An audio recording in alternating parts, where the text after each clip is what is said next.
and we were all sitting in the back. So my mother got to talk to the bishop because my mother was a real churchgoer, you know. And so he brought us up in front of everyone and gave us a blessing. We got our pictures taken with him in front of everyone. And I swear to God, to this day, I'd say the teacher's not over it. I'd say she's still spitting and talking at the one time. Never liked her. And actually, the funny thing about that woman, I was very good at reciting Irish poetry, which is Gaelic, which is our native language. And she actually still has me on tape. It's so funny. Anyone that goes to the Sisters, the charity now, she actually plays these tapes for 'em. My sister went and she's like, oh, all we do is listen to you, because I was very good at reciting Irish poetry and actually won medals for it, county medals for it, yeah, and an All-Ireland medal for it. I mean, I couldn't recite them now, but I mean, it's a pity, yeah. I mean, I used to have all, yeah, so I mean, she was really totally didn't like me at all. And actually, I met her a couple of years ago, and she's always saying, you know, whatever happened, whatever I did. And I remember saying it to her, I couldn't leave it go. I was like, you were so mean and so horrible at that time. And she kind of agreed at that time, you know. I just said, but she said it worked out in the better. I said, you'd learn, you know. But yeah, so that was school. But it was great. We always had older teachers though, which I think was kind of wrong at that time, because they were always very grouchy and grumpy, and you know what I mean, we're never allowed to play basketball, we were never allowed to do PE, but I was always in the school plays then as well. They did a lot of school plays at that time, so I was always involved in them. They always gave me a great part in that, because I think I was the only one that had a big mouth and was able to talk. The rest were like too shy or something, I don't know. But I was always in every school play and everything. My mother is convinced I learnt that and going to school, because they had me running for the school, trying the school play. It was something else. I was out doing the shopping for them for cooking class or something. So, but yeah, so yeah, but it's good that we went to school with a lot of the people that we grew up with, which even made it more fun, you know what I mean? So, and there was a few snobs in the class, you know. I mean, I was very good too at making cushions. And I always remember we made these cushions one day, like in sewing class, and my cushion came out gorgeous, and my mother was sick at the time, so I said I'd give her the cushion. And I had it finished, and I spent hours doing this, because you had to gather it, and you know, like you make a pillow and put buttons on either end of it. So I remember this girl, I'll never forget her, the girl, the Kents. They actually own all the radiators in Ireland. They're actually renowned. They're all over Europe, all over the world actually, Kents are now. Our father sold the business. But she broke her leg, and I remember having a big fight with the school teacher, because the school teacher, I'll never forget her, Miss O'Connor, she was again about 90. I was wishing she'd die anyway before, because she gave her my cushion that I had made for my mother to put under this young one's leg. So of course I grabbed the cushion from underneath the girl's leg, and I said she wasn't getting my cushion. I didn't care whether she was a Kent or not. So there was murder over that. My mother was called in, and I kept saying she wasn't getting my cushion, because I paid for the cushion, you know, and I made the cushion. I said I didn't care if she had a broken leg. So I told her that if she'd want to go home to her father, since he had all the money, he could buy 10 cushions where I can only make one. So I think the teacher saw me point then, so she never got me cushion.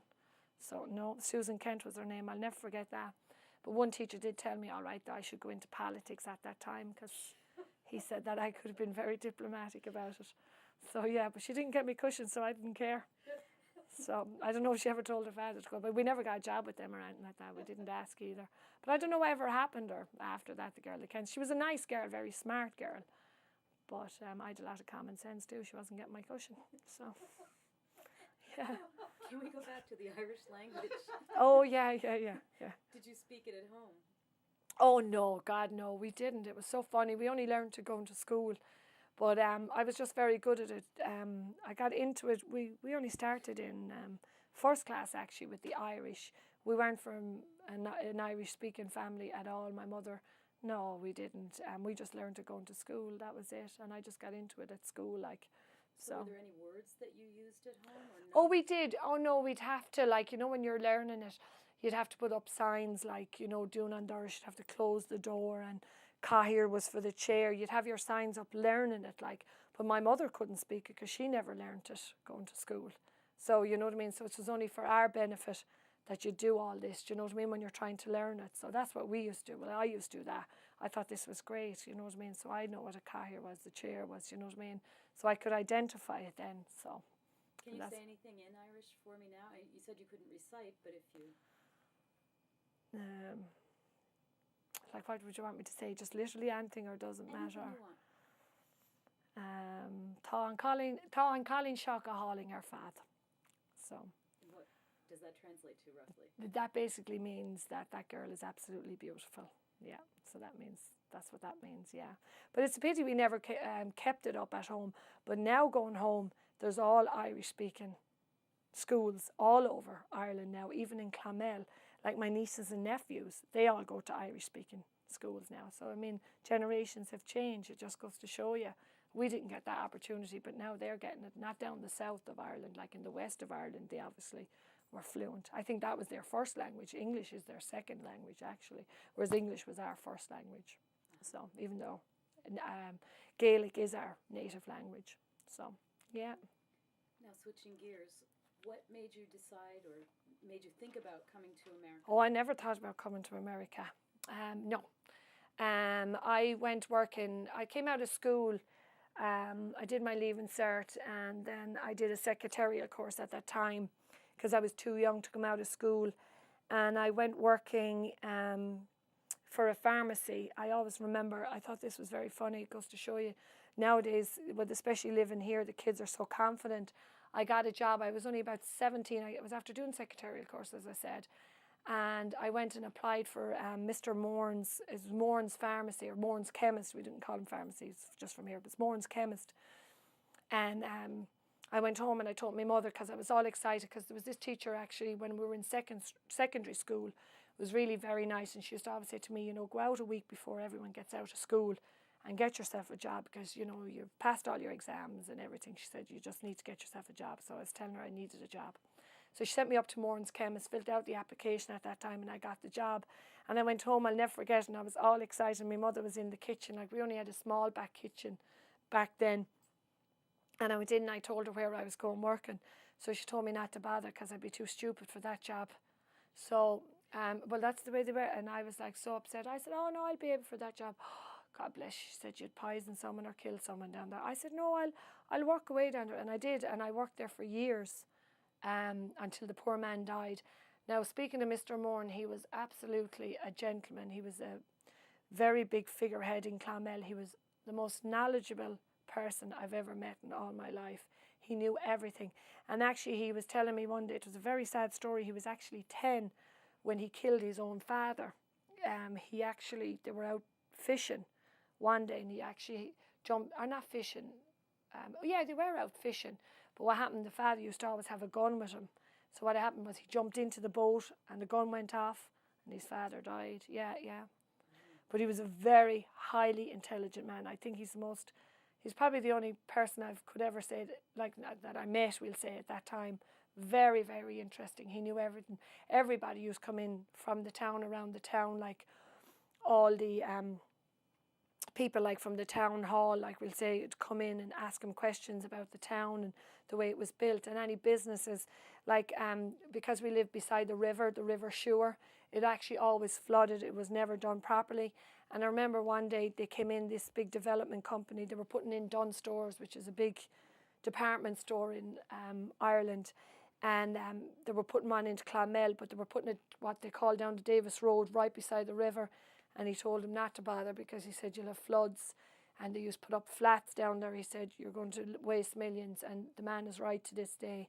It's only 20 years later now that he's dead that they're having fierce trouble. It floods. The people that actually lived in the flats there couldn't even sell their homes now because they get ruined. They can't even get flood insurance now because people are sick and tired of paying out insurance on their houses down there now because the river always comes up. And he had explained that to them, but no one ever listened to him. He was very, very articulate man, just all round though. You know what I mean? So they never fixed it. I mean, the river to this day, they just had a big flood there about a month ago as well in Clonmel. Yeah, with the Suir. Whatever way they set it up, it doesn't stop. All the other rivers, when they meet, come in, it rises. Yeah. It's pretty interesting. Is the Suir the only river in Clonmel? Or? Yes. Yeah, we only have the River Suir. That's it. Yeah, that flows right through. Yeah. So if you didn't think about coming here... Oh, yeah, sorry. If I didn't think about... No, and what made me come here was in... you're right, 1986. I was going out with Sean, which is my husband now at that time. and they were giving out these Stanley visas. His father and mother used to always want to go to America, but they always wanted to do everything, kind of no one listened to him anyway. And they were very spoiled. They lived just around the corner from us, and they were very, very spoiled. He had a brother and a sister. And his father used to work doing the cigarette machines, so he always wanted to go to America. We were listening to every year he was going to America. They were always going to America. But anyway, this year, they did apply for what they call these Danley visas. I guess it's called after some senator. There must be some Danley that they call these visas after in America. So his father applied for one, and because Sean was over 21, he had to apply for one as well. So they actually only gave out 3 in the town, and by chance his father, Sean, and this other woman in Clonmel got them at that time. So that's how they ended up coming to America. They came out. They had distant relatives here in Fairfield. So, but Brendan was over by the time they got the visa. They didn't get the visa until 88. So by the time they got the visa, Brendan, his other brother, was over 21, so they wouldn't give him a visa. So he was left behind, which was very sad. So they all went off to America. And they came out here then, and I came out to visit Sean because we were getting married in the 88 that he left. So I came out here for a couple of months and absolutely and utterly hated the place. Couldn't stick it. Because, I mean, I went from basically, I mean, talking about totally different culture. We went from basically like a town that knew everybody. We went out, did everything from playing soccer with everybody. I mean, it was just, we always had people around us, to coming out to absolutely knowing probably like 4 or 5 people was just a big culture shock to me when I came out here first. But he was kind of, when they first came out here, it was tough on them too, because the people they came out to had no room for them. So they ended up living in some motel just down the road there. I can't even remember the name of the Pequot Motel, I think it was, in Southport, for a couple of weeks, and then they got established and got a house. And so then I was out here and I was babysitting, and I just couldn't take to the babysitting at all, because the way they reared their kids, I mean, the kids were always right, and they were just like very bold and obnoxious. I remember one kid, I was minding him one day, and I told him, you know, you can't be bold and speak in that way. Well, he told me he called the police on me. So I thought, oh my God, this is just not on.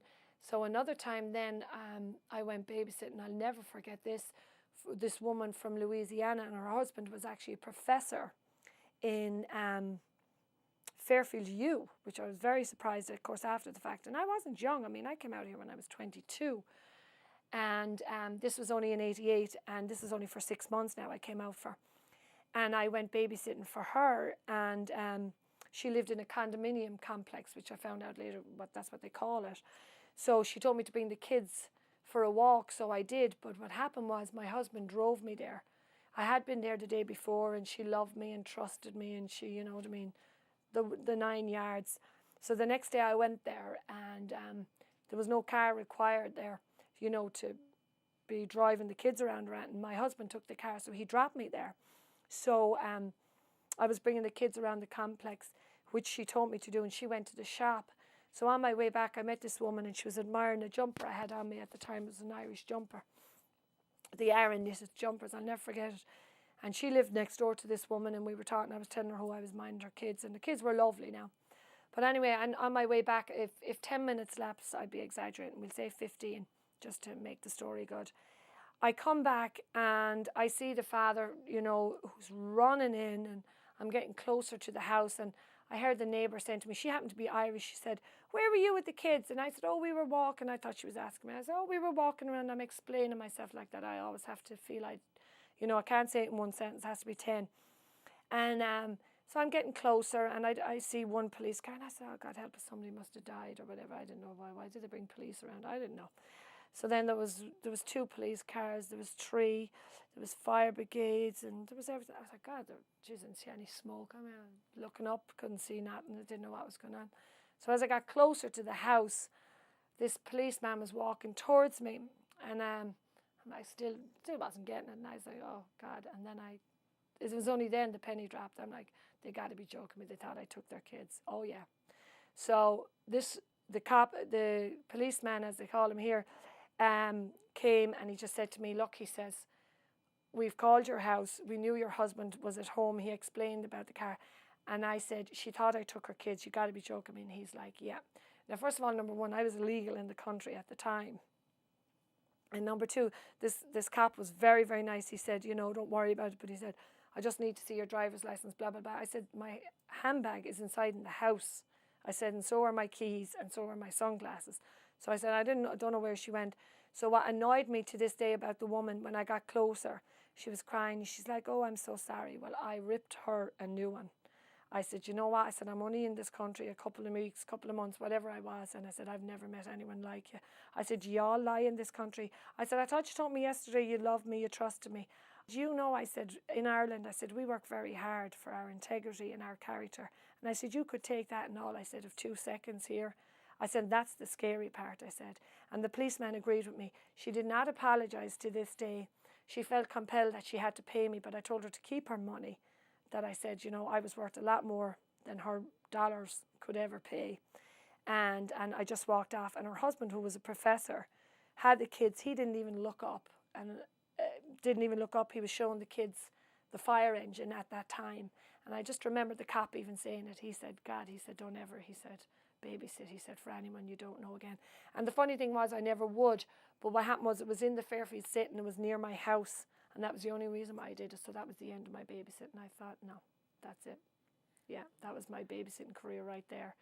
So that was it. But the policeman was very, very nice. He did say to them, you know, you can't do this to people. He was very nice. They didn't offer me a lift home because Sean, I think, was on his way up. So I just walked away from there, like, just with my keys and my thing. And she never to this day apologised. But I mean, the funny part was then I got back to the apartment where we were staying. And I always remember this, of course, when you're looking back now, it's kind of funny, but it wasn't that time. And I was after making steak, like gravy and onions, and I always remember, and I'm stirring it, and I'm crying into it. I could be in jail now making this. I said, would you get good food in jail? I'll never, you know when some little thing sticks in your mind? I'm like, oh God, and I'm like stirring the steak. So I kind of laugh now, but I didn't sleep for a week after that. I was waiting for people to come and get me. So after that, I actually went home in the August. I must have lost about probably 35 pounds in weight when I was out here. I left in the August. We did actually go down to the Irish Club actually at that time, which was over the old jewellery store on Fairfield. And that wasn't even pleasant because when we first went in, we couldn't get in because I remember Jim Ruddy and them, even though we were 100% Irish, wouldn't leave us in. Like, he was as ignorant sitting on the door, and I'm thinking, oh my God, is there any nice people?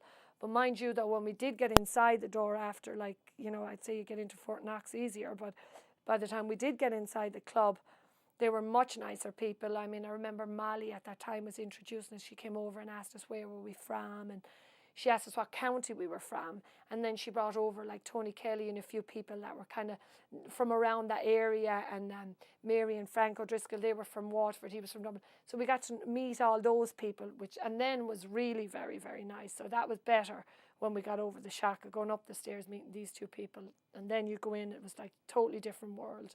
So, and the people were so nice and everything then. So that was really nice. So we kind of went down there then every week, just to get to know people and stuff like that. So that kind of worked out well.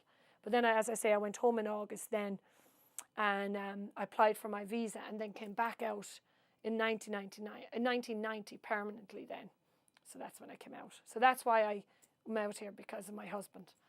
Were you married when all of this was happening with the babysitting? Yes, Sean were already married? yes. We got married in 88, sorry. Yeah, we got married in 88 before he left to come out here. And then you had to return to Ireland, and he stayed here in the United States. Correct, yeah.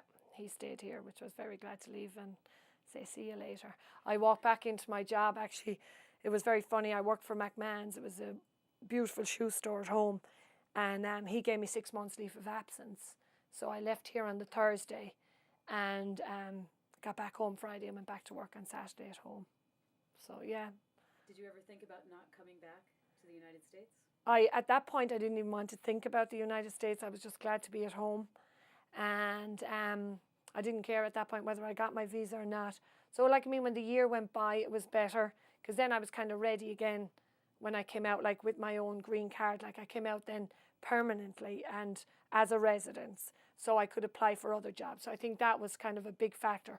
But I don't think if I was at that point, if you were asking me to come back out illegally and get like work like that, like babysitting or something, there's no way I would have come back out.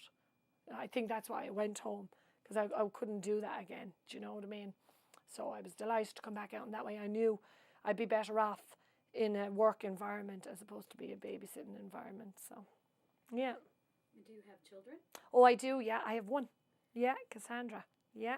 And when was Cassandra born? Cassandra was born on the 12th of January 1994. Yeah. She's actually, we call her Cassie, but her full name is Cassandra when I'm really ready to kill her. So I shouldn't say kill her, threaten her. I don't know, whatever.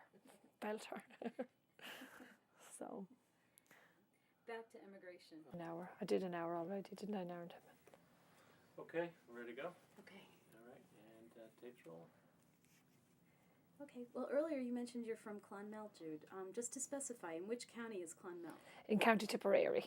And which parish were you from? St. Peter and Paul's parish, actually. Yeah, we grew up there, and we went to mass every morning, every day there nearly. We were always told to go to mass, so it wasn't even Lent, but we always had to go to mass. So. Can you remember any of the games, rhymes, or songs of your childhood? We played, well, a lot of games we played were made-up games, like we used to go out playing hurling. Well, they weren't made up, they were a national sport like hurling and football. But then we used to always try to copy the Americans playing rounders, you know, but we used to use sods of grass, you know, and play with the sods, you know, to run from corner to corner. We didn't have any equipment or anything like that, but that's what we used to play. And the rhymes and the songs, oh my God, we had so many. I mean, you know, like, I mean, there were so different ones. I mean, the one famous one I think that we all know, like, there's a party on the hill, will you come, bring your own bread and butter and your own creamy bun. Who is your very best chum? Because your chum changed every day. It all depends who fed you on the day. Like, if their mother gave you some stuff, like, she'd be your best friend for a day or two. So, yeah, we used to always sing that song. That's the only one now that really comes to mind, like, you know, so, yeah. Okay. Did you have any favorite foods or meals as a child? Well, I wouldn't say favourite. The only thing is, like, that we were reared on, I'd say every Irish person was potatoes and vegetables and then rhubarb. It started when we were getting a little bit older. Our next door neighbour, which was great, worked in a meat factory called Chappie's at the time. And we used to always get sheep's heart, like, and good steaks, like, from the different cows and everything, because he used to take it home. I don't know if he ever robbed it or anything, but we used to always get it in the brown paper bag every Friday. And if he couldn't get down with it, my mother would send me up to Chappie's for it. So that was interesting. So my favourite food at that point then was more into meats, steak and that. And then my father used to catch rabbits in that. So we used to have rabbit stew. And then we had pheasant one time because they hunted down pheasants. So we weren't too bad, but my favourite food's probably more so the steaks and that of a Friday, because the only day you got it, you didn't get it every day. How do you prepare sheep's heart? How do you prepare it? You have to clean the heart out. You literally, it's all blood, guts, everything, and just basically clean it out. We used to have to clean it out with our bare hands, and then my father would boil it up. Yeah, we'd actually put it in the oven. It's actually beautiful. Very, very good meat. Very healthy for you too. Yeah, we'd have to actually wrap it in tin foil, just bake it in the oven. Yeah, boil it and then just bake it in the oven. Just always just give it a little boil just to kill any bacteria or anything on it. You know, back then, you know, they weren't really sanitized, as they say, as they are now. They're more aware of everything now. So, do you still eat that? Sheep's heart, I would now if I was at home, but not over here. I wouldn't buy it over here because I wouldn't know where it came from or anything like that. Whereas at home, they're farm raised and everything at home, so you know what you're getting, kind of a thing. So yeah, only when I go home I would now. Yeah, but not here. No. So. And here you eat some things from Ireland. What are they? You mean food, like even sweet, like candy wise? Oh yes, I'd eat all the Cadbury's chocolate. Stop and Shop of all the Cadbury's chocolates now and everything like that. But that was the toughest part coming here, I think, was getting used to the different tastes of food. Our food is much richer, I think, because of the milk from its pasture, from the cows. There is definitely some difference in the foods. There's no question about it, like even the butter and everything like that. So, How about the Irish butter and cheese that they sell here? Does it taste like home? No, absolutely not, because the country crock and that is all, I don't know what they do, put all the additives or something in it. I don't know what they put in the butter nowadays. But ours would be just farm done as well, you know what I mean? We get the ones that are literally handmade, made the butter, you know. But nowadays, I suppose in Ireland, everything is just bought now, imported from wherever it comes from. But I mean, there is still little stores like the butchers that you will find that are still like 30, 40 years ago, still killing the cows, you know what I mean, out the back and getting it fresh to you. So that's still there. So that's a good thing, you know. It was annoying myself now, I have to admit. But I thought you'd kill me, so. Okay, we're rolling. And I talk with my hands, which is worse. I think this will click more. Hold on, you know. Well, what? no, okay. I'll take it. It'd be best if you did. I do, because I talk with my hands. No, but that's fine. Is that bracelet okay down No, there? yeah, You won't see it. Yeah, you won't see it at all. Okay, we're rolling. Sorry. Does your family have any special sayings or expressions?